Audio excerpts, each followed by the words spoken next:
But now, Lord, we ask that you would then now calm our hearts, Lord, that you would open our hearts to your word, Lord, that you would begin to teach us the things that you have laid here since the foundation of the world. Lord, I ask for protection upon these people from myself, Lord. Lord, if there is anything here that is not honoring to you, Lord, I just ask that no harm would come to them. And so, Lord, I ask that you would pour out your Spirit upon them, Lord, that you would pour out an abundance to them, Lord, that they may have the eyes to see and the ears to hear and the heart to receive the things which have been laid here since the foundation of the world. And so, Lord, as we open up your word, Jesus, I ask that you come and be our teacher tonight. I can do this, I can't do this. And so, Lord, teach me what I need to learn from this passage tonight. So, Lord, as you teach me and all of these, Lord, we ask that there would be so much more of you and so much less of me. I ask this in your precious name. Amen. John, 1 John. Chapter 3, we're going to try to finish the chapter tonight. Yeah, please. You can start laughing now if you want. But let's go ahead and read. Let's split this up into 3 parts. Who wants to read, let's say 1 John 3, 17 and 18. Who wants to take that, the first 2 verses? Okay, Nancy, you got that? Who wants to take 19 through 22? 19 to 22, got that? And 23 and 24, Steve, you got that? All right, nice and loud, everybody. Here we go. But whoever has the world's goods and beholds his brother in need and closes his heart against him, how does the love of God abide in him? Little children, let us not love with word or with tongue, but in deed and truth. Verse 19. And by this we know that we are of the truth and shall assure our hearts before him. For if our heart condemns us, God is greater than our heart and knows all things. Beloved, if your heart does not condemn us, we have confidence toward God. And whatever we ask, we receive from him, because we keep his commandments and do those things that are pleasing in his sight. Verse 23. And this is his commandment, that we should believe on the name of his Son, Jesus Christ, and love one another, as he gave us commandment. Now he who keeps his commandments abides in him, and he in him. And by this we know that he abides in us, by the Spirit whom he has given us. Thank you. Boy, computers have sure helped our lives, haven't they? And they've also been a bit of a curse as well. As computers have gotten more technologically advanced, that's why tech support has become so very important. But unfortunately, there are those among us that probably should go back to the pencil and paper. Here's just a short listing of some actual recorded calls to tech support by customers. Customer, I can't get on the internet. Tech support, are you sure you used the right password? Customer, yes, I'm sure. I saw my colleague do it. Tech support, can you tell me what the password was? Customer, sure, 5 dots.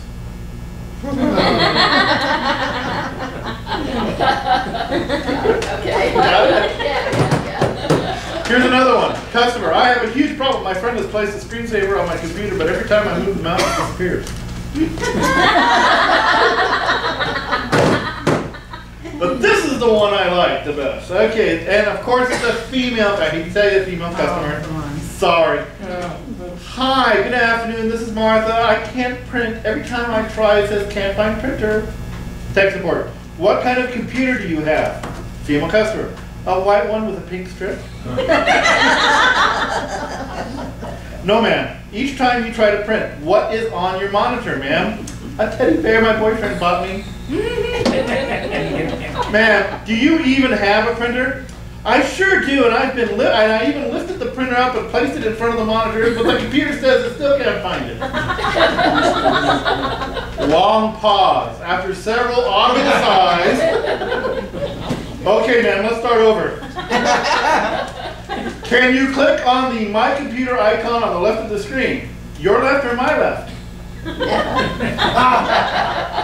Long pause. Really? No, my computer icon. Customer. Really? How am I supposed to click on your computer? You told me to click on your computer, right? Long pause. Really? You have been no help to me. I demand that you let me talk to your supervisor. He's not available, but I'll send you a complaint form. Just print it out and send it in. And with that, Martha hung up the phone. Strange that letter never came. Sometimes, That was awesome. sometimes our lives are controlled by the simplest of things, and yet some basic insight in order to make it through the day seems to be lacking. Well, folks, tonight we are going to be looking at a section in the book of 1 John where he's already kind of gone, he's already talked about some fairly scary things in chapter 3. What is like one of the scariest things that John has talked about in this chapter? Does anybody remember? It has to do with a group of people that have an appearance. Yeah, who have an appearance of being godly but are not. He's kind of laid some really heavy things out, and he wants to kind of make sure that the reader, which is us, his beloved, his little children, are not completely freaked out about this, guys. He wants to make sure that even though he's talked about the wolves among the sheep, that there are ways of making sure that the wolves stay wolves and the sheep stay sheep. And that we have a way of identifying. Introduction, John assures the beloved that the Lord is pleased when they abide in him. And that really is kind of the whole crux of what he is talking about in this section. John wants the reader, which is us, to be assured that the Lord is pleased with us when we abide in him. When I say abide, what do I mean? What does it mean to abide? Stay close. Stay, not just close, in him. Christ, it's always interesting that there is a physical, a spiritual, if not almost a physical connection that needs to happen between God and us. Where it's just like it's a branch that is close to the vine. Does that stay alive or does that die? No, if a branch is only close to the vine and not in the vine, does it live or does it die?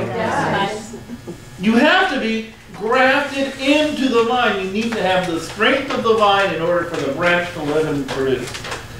And so really what he is talking about here is the same thing. He wants us to know that if we abide, if we stay connected to God, that only good things can happen at that point in time. And that's really kind of what we're talking about here tonight. So number 1. It's interesting, James taught that love is words in action. Now, why am I saying James instead of John? Well, let's take a look at the passage first. Look at verse 17 through 19. But whoever has the world's goods and sees his brother in need and closes his heart against him, how does the love of God abide in him?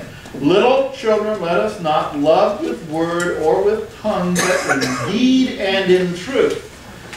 We will know by this that we are of the truth and will assure our heart before him.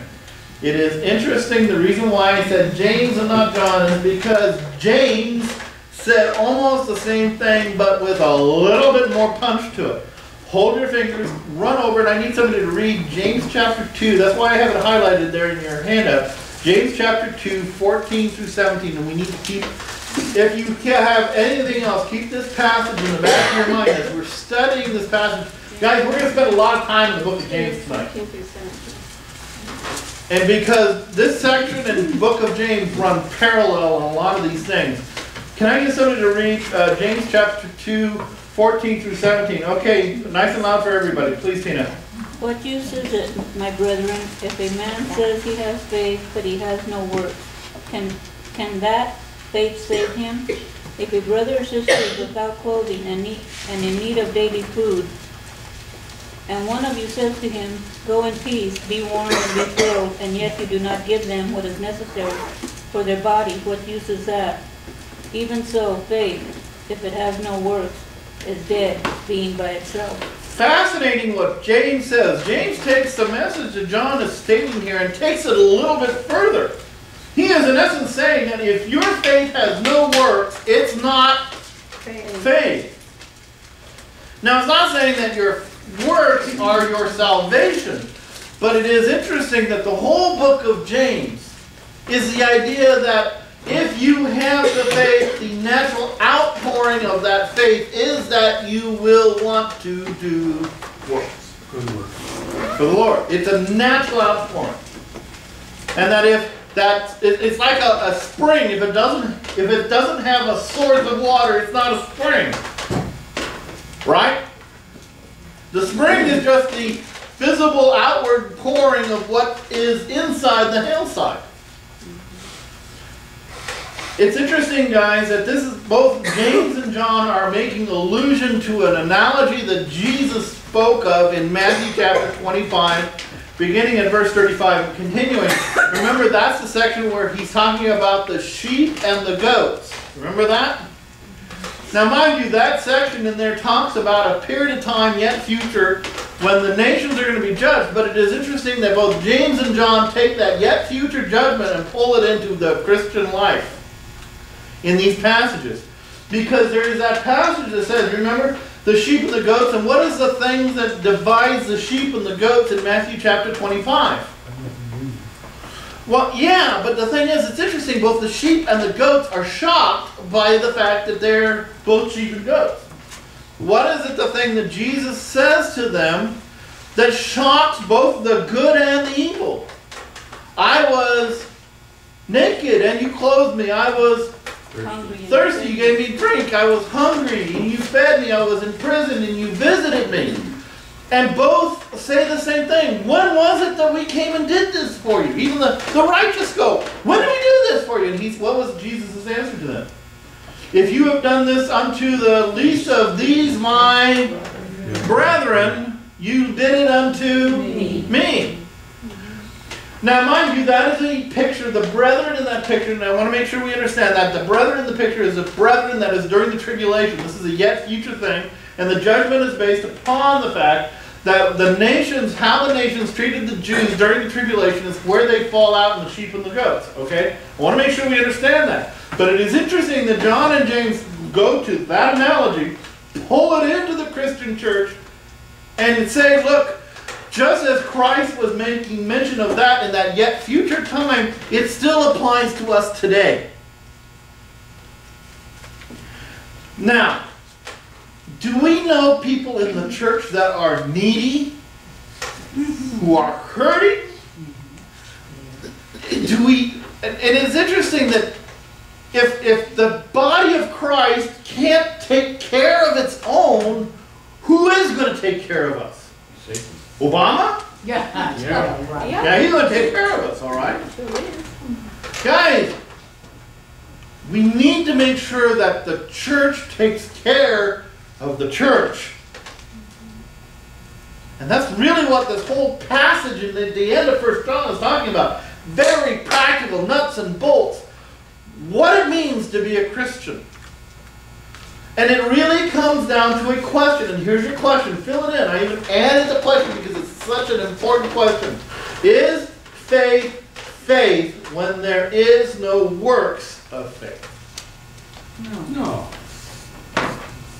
And we're going to take a look at that. Guys, the very principle of truth hinges upon the answer of that question. Fill in number A. Truth, and I love this, and this is actually in quotes. Truth is when our words and deeds are one. Truth is when our words and deeds are one. Look at verse 17 and 18 again with me.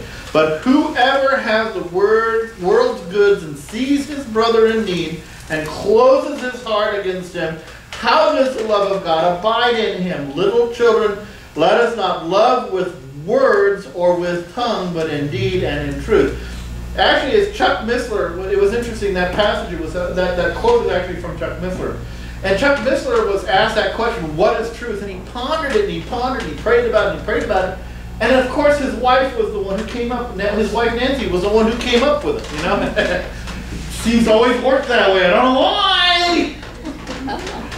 But it turns out that Nancy was the one who came up with probably one of the best, and I agree with him, it's probably one of the best definitions of what truth is. Truth is when words and deeds become one. That you can no longer separate the action from the words. That's truth.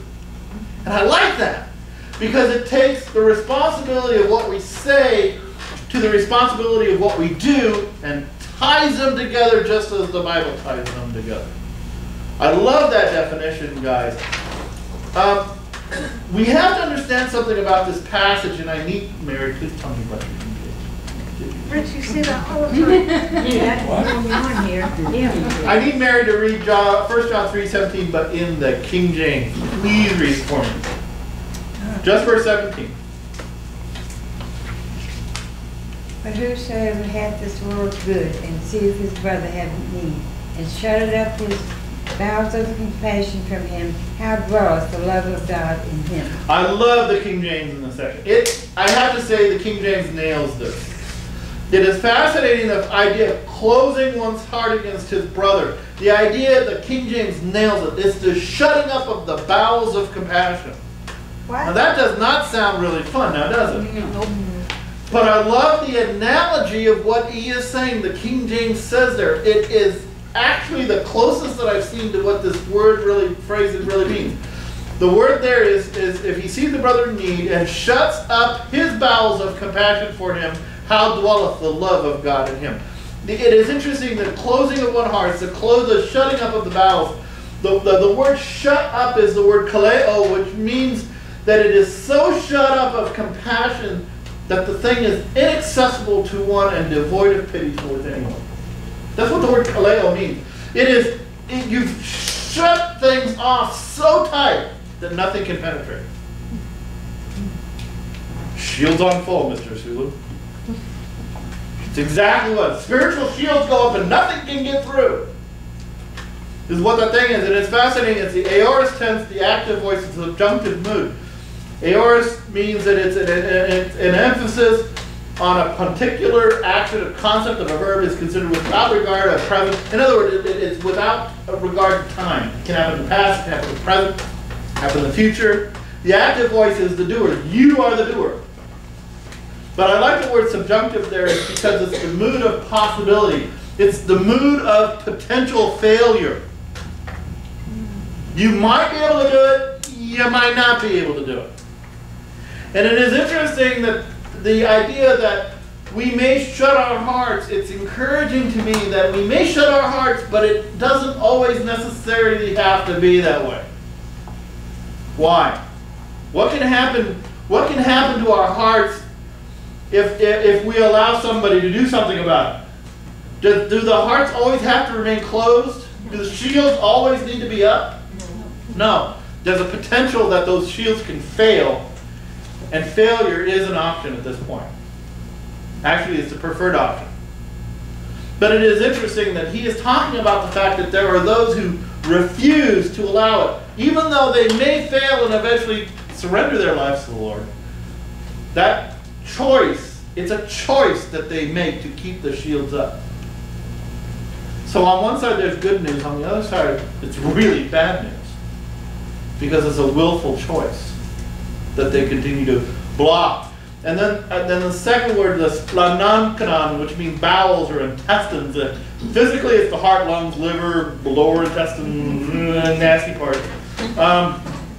Bowels. But it is interesting, within the Bible, when the body talks of the bowels, is it a good thing or a bad thing? Bad.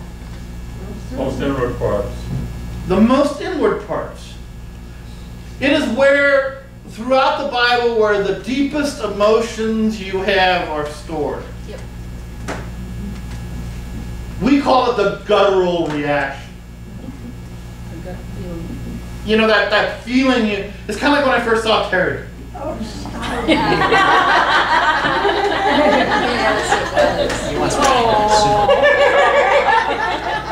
so good. I don't think so. But you know, but the thing is that's where the compassion. I mean, it's that feeling it's just, you know, the Mormons call it the burning of the bosom, and Intestinal fortitude. yeah, that's kind of what I think of. But it's interesting. That's kind of, it's that place of kindness and benevolence.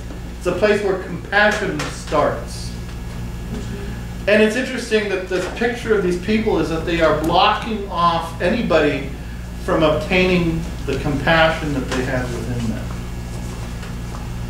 Do you see where that is such a problem? If you see somebody's need and you block them off because you don't want to help them, is that a sign that the Lord is in you or not? No. It's a very dangerous place. And yet the apostle calls his readers little children. So he's not talking to the people who are doing the blocking. He's talking to those who love the Lord. But it is interesting that he is letting them know, look, if you see somebody that is seeing somebody in need and is blocking their access to their compassion, watch out for that person. There may be an issue. And I mean, and I'm not talking about somebody who's having a bad day. We all have bad days. I'm talking about the person who consistently does it, who says that they love the brethren, who says that they love one another, but over and over and over and over again closes their heart, closes their wallet, closes their compassion to each other. Gotta watch out for those people, because there's something wrong if they're consistently doing that. Yeah. Does that have application to a lot of the homeless people you encounter on a daily basis in this city? You know, it is interesting that I had thought about that. That was actually something that I was kind of really struggling with to a certain degree. He's asking about homeless. When we see all these homeless, Okay. I have to say something that I usually look and say, Lord, is that the real one? Is that the one I need to help? And if the Lord says, then I keep going. But there are some people that you have encountered with, and the Lord just goes like that to you. And says, this person needs help. Now, mind you, the answer to your question is this. Really, the point of compassion, if they are a brother in Christ, if we know that they are a Christian and they are in deep need, that's a wide open invitation. Some of these other people that are on the side of the road kind of fall under that one passage that says that if a man is able to work and he does not let him go hungry, for it is best for him to feel that pain, to do the right thing. That's why a lot of times there's scriptural outs for that in my mind as far as getting away from that point of view. But sometimes the Lord will put somebody in front of you and you know I have to help that person. And if you know you have to help that person, even though you don't have the information, if the Spirit is telling you to help that person, by all means do what you can to help that person. Stephen, and I'm over here. I agree with you, because I always pray, even just a quick little silent prayer to myself, Lord, give me discernment, because this guy makes more money than I do. Yeah. They do. They make a lot of money. And to give you an example, one time I got to do that. We got to jump on this because the time's slipping away. But I will give you this as an example. There was a man who was standing out on the side of the corner with his family, and I mean little kids in the rain. It was raining. They were cold, and it was a cold, rainy day. And I remember looking at them, and I started feeling sad. And then I watched them go over to this really nice truck, and they opened up the back, and the back was crammed full of toys and stuff, and they were just throwing stuff in. And then they came back out, and I got angry. So I called Human Health Services. They came out and they took the kids away. And I walked up to him and says, I was the one who called. And I said, that truck is there, it's loaded with stuff. Take that too. Because it made me angry that they were using their kids for their own benefit. And I really wanted to make sure they knew I was the one who turned them in. God bless you for that, Richard. But it really gave me, and I was very angry at that point in time. But anyways, to answer the question, that's kind of what we have to be. We have to show discernment when he says when we see situations like that. Real quick, and then I got to keep going. That's okay, go ahead. Okay, all right. It is interesting though here in this section, guys, is that we have this passage in verse 17, and it's interesting that it talks about two things, and they're side by side in verse 18. And if you take a look at them, little children, let us not love in word or with tongue, but in deed and with truth. It is interesting that those are compared. Those are actually side by side comparisons. You need to think of word versus deed and tongue versus truth to understand what he's trying to say here in this passage. He has two things that are on the negative, two things on the positive, and they are juxtaposed against each other. Let's stop and take a look at this. Words versus, fill number I, words versus deeds. It's outward actions of an inward change of heart. The words versus the deeds. It's interesting, guys, the first occurrence of this idea of works or deeds is found in Matthew chapter 5, 14 through 16. And the passage that is actually verse 16 says, let your light so shine before men that they may see your good works and glorify your Father which is in heaven. The idea there is that we will do things and our good works will shine so well that the people will give God his glory. That is the idea of action. But let's run back to our friend James, because he has really the key passage to understand what the idea of deed here is. It's actually the same word. Can I get somebody to read James chapter 1, verses 22 through 25? Who wants to take that passage real quick? James chapter 1, 22 through 25. Who's got that? Pat, you got that? Go ahead. Hey, Andy, can you set up? I need you to set up for Matthew chapter 21, 28 through 31. Because I'm going to ask you to read that real quick. Because it's coming right up. All right, James chapter 1, 22 through 25. Go ahead. But be ye doers of the word and not hearers only, deceiving your own selves. For if any be a hearer of the word and not a doer, he is like unto a man beholding his natural face in a glass. For he beholdeth himself and goeth his way, and straightway forgetteth what manner of man he was. But whosoever looketh into the perfect law of liberty and continueth therein, he being not a forgetful hearer, but a doer of the word, this man shall be blessed in his doing. I like the way that passage, thank you for reading in King James. Again, I like that in King James because I like what it says there. But whoso looks into the perfect law of liberty and continues therein, being not a forgetful hearer. Is there forgetful hearers in this world? It's called married men. You know, the wife says, can you take out the trash? Sure, honey. And comes back a few hours later. Guess what? Trash not out. Honey, can you feed the dog? Sure, honey. Dog's starving to death. You know, men have perfected the idea, that wonderful task of forgetful hearing. It's called a rheostat. But the wives always have a way of making sure that there's a proper adjustment of it, don't you? Yes. Don't do that fast! Yes, dear. But it is interesting that we're talking about funny things, silly things there. But guys, when we're talking about hearing God's word, what we're hearing tonight, what Bob teaches, when we hear it on the radio, it's one thing to hear it, but if we forget, we walk away, we totally forget what has been said, what good is it? None. We need to make sure that when we hear God's word, we tune in. Now, mind you, I'm not saying that you got to remember everything I'm saying. I'm not going to pop up here next week and say, what did I say at 8:12 last week? I might now. No, I won't. I promise. But what I'm saying is that you need to take the concept, the principles that are being taught from God's word and apply it to your life so that they become part of your life. That it's not something that you become a forgetful hearer. But it's also something else to hear what he's saying and then going and doing it. I mean, just do it. It's sometimes my football coach used to say that to me on the offensive line. And he goes, Richard, did you see the guy in front of you? I go, uh-huh. What were you supposed to do?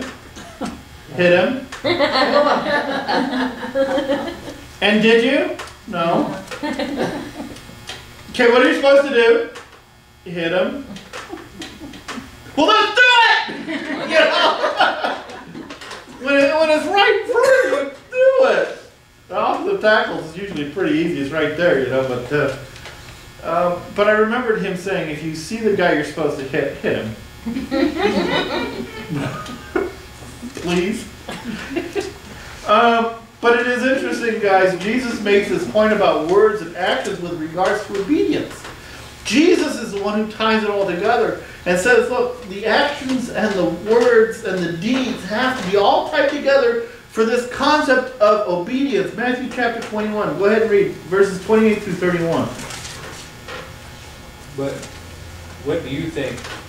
The man had 2 sons, and he came to the first and said, Son, go work today in the vineyard. And he answered, I will not. But afterward he regretted it and went. The man came to the second and said the same thing, and he answered, I will, sir, but he did not go. Which of the 2 did the will of his father? They, being the Pharisees, being the priests and elders that were questioning Jesus' authority, they said, the first. Jesus said to them, truly I say to you that the tax collectors and prostitutes will get into the kingdom of God before you. Wow.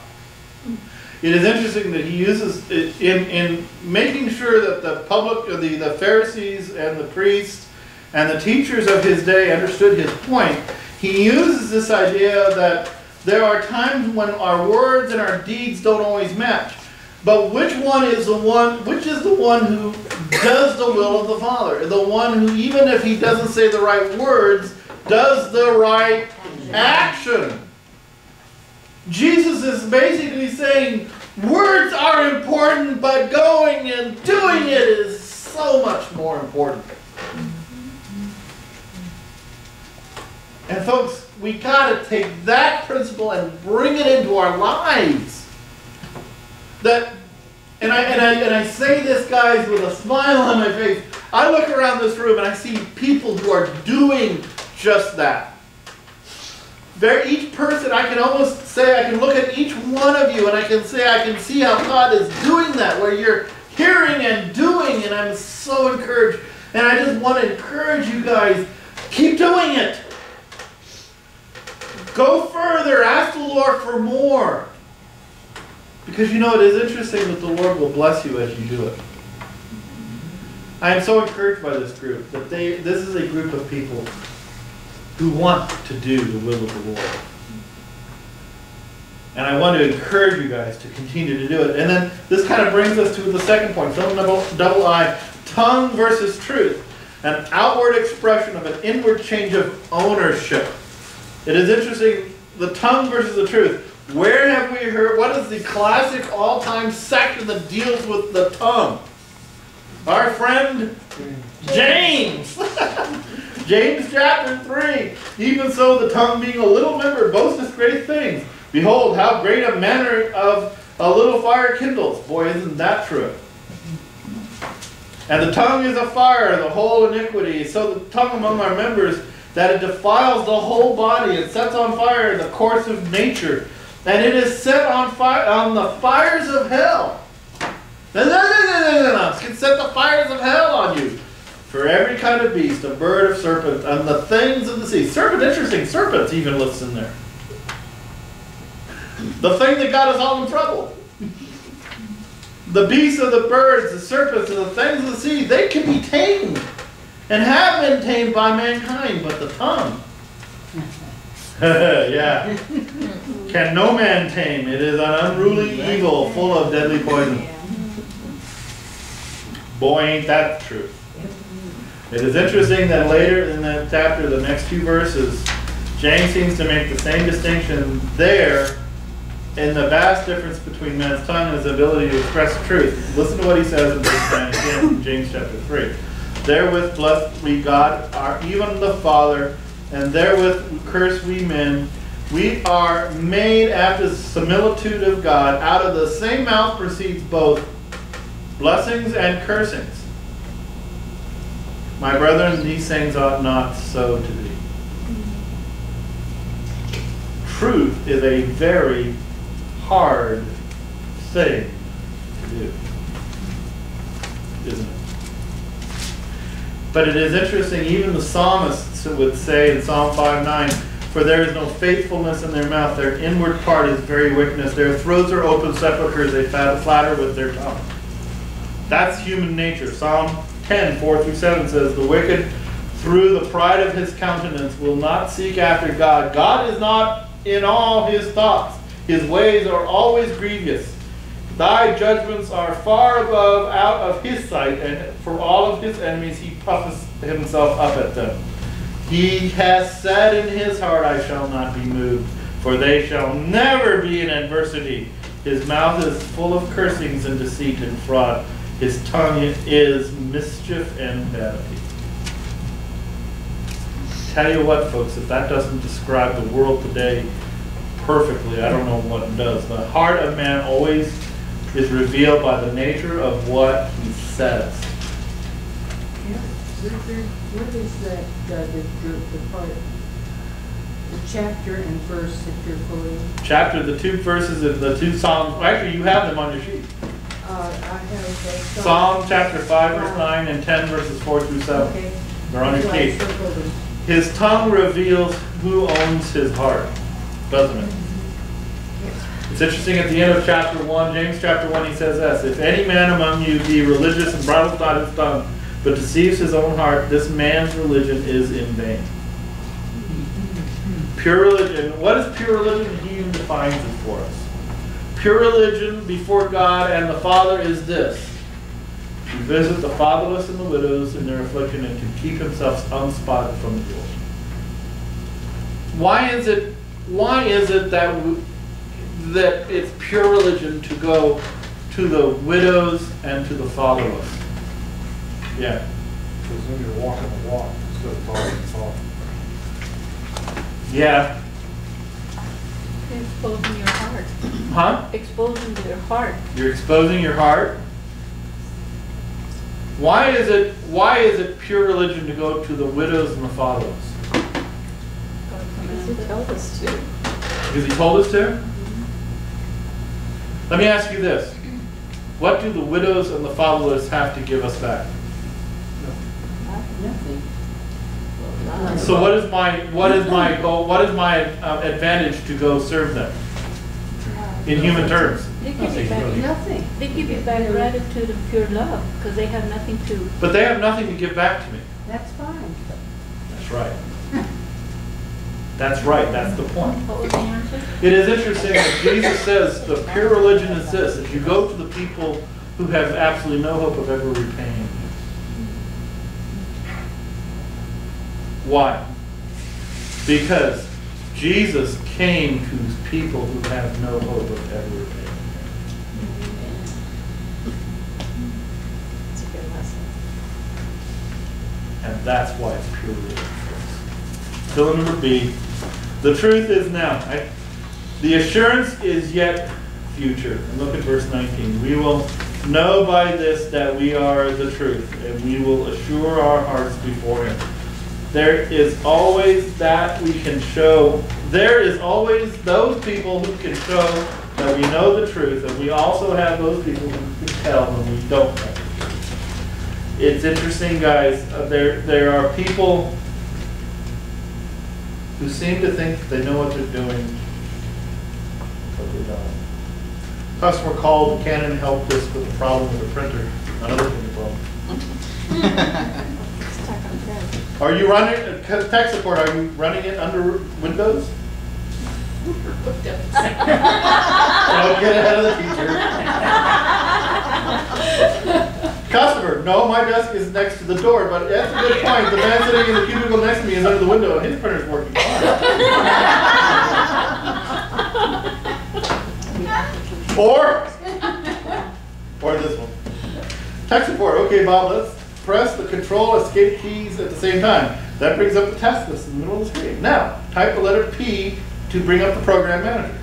Customer. P. Tech support. On your keyboard, Bob. Customer, what do you mean? Tech support. P on your keyboard, Bob. Customer, I'm not going to do that. Oh, unlike our tech support friends, folks. Let me ask you something that is supposed to be true. These are all true. These are all recorded truths. Tech support things.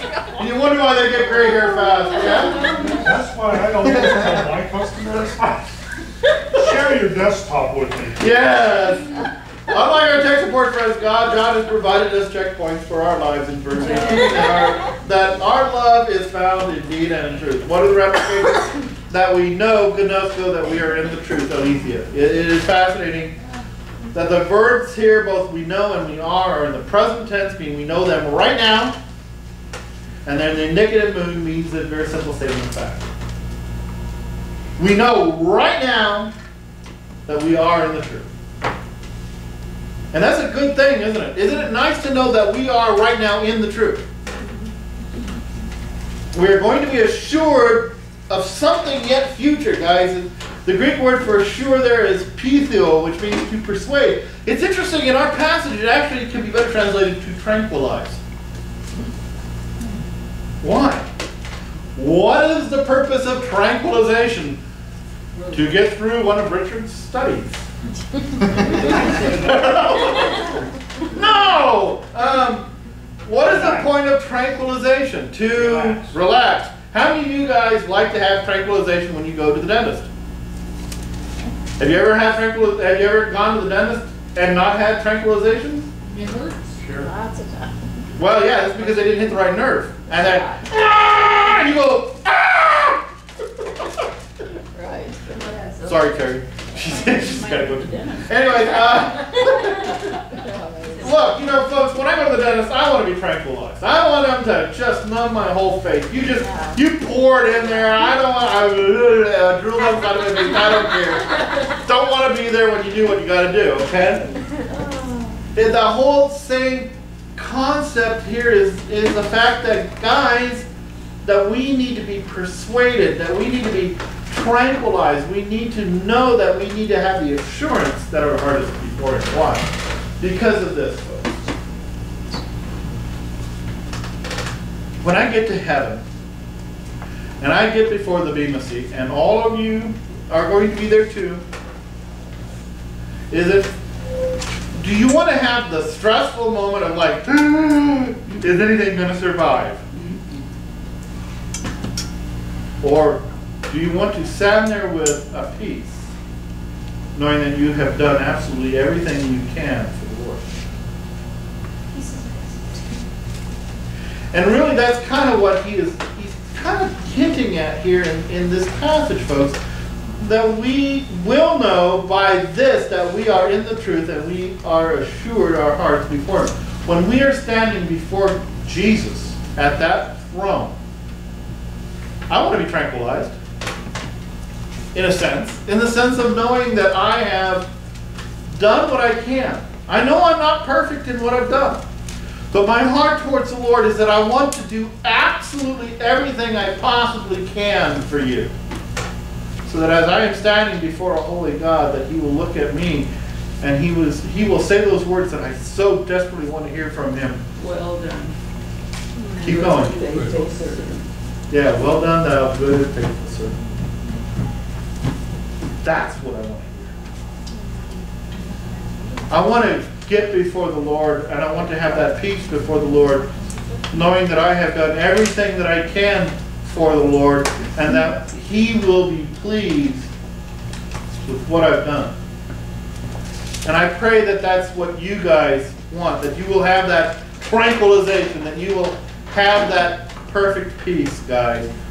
1 Corinthians 3:13, every man's work shall be manifested, for that day shall declare it, because it shall be revealed by fire, and the fire will try every man's work of whatever sort it is. We have a dual promise here, folks. We will know we are in the truth today, folks, and we will have that common peace in our heart when we stand before Christ that day as a Bema seat. Do you not want to have that? Application, and we'll close tonight. You're right. I couldn't get through it. Too much good stuff. Application, and we'll close. Christians gain the calming effect of his assurance of salvation. Folks, that is the greatest assurance that I have. It's the fact that even though I may sin, that I may fall short, that I may have issues with my life, I may not be walking perfectly with him, but I can go to him and I can cry out to him and I say, Lord, have mercy upon me, a sinner. And he will every time receive me. Not as a servant cowering from his master, but as a father who loves me and wants to receive me. Folks, I pray that you take that home tonight and know the fact that we are pleasing in his sight. Let's pray. Lord, we thank you for this passage, Lord. I thank you that there is so much here. But Lord, I also know that you are pleased with us, Lord, and that you love us, and that you can't wait for us to be with you, and you can't wait to just pour out your blessings upon us, Lord. Lord, I pray for my brothers and sisters, Lord. I pray that tonight they have a renewal in their heart. If they're feeling weary or they're tired and the ministry seems overwhelming, Lord, I just ask that you give them respite, Lord, that you would restore to them that heart of joy that comes from serving your people, knowing the fact that if we do it with the right heart, that you will pour out your blessings upon us, Lord. And not because we're doing this to get salvation. We do it because we love you. I love you, Lord. I pray that each one of these people here love you the same way. And all we can do is praise you and thank you for what you have done for us. And so now, Lord, I ask that you be with us as we fellowship one to another. Pull up a chair, be with us, your people. Keep us safe as we go home. Bring us back again next week. Or take us all home together. We ask this in your precious name. All God's people say. Amen.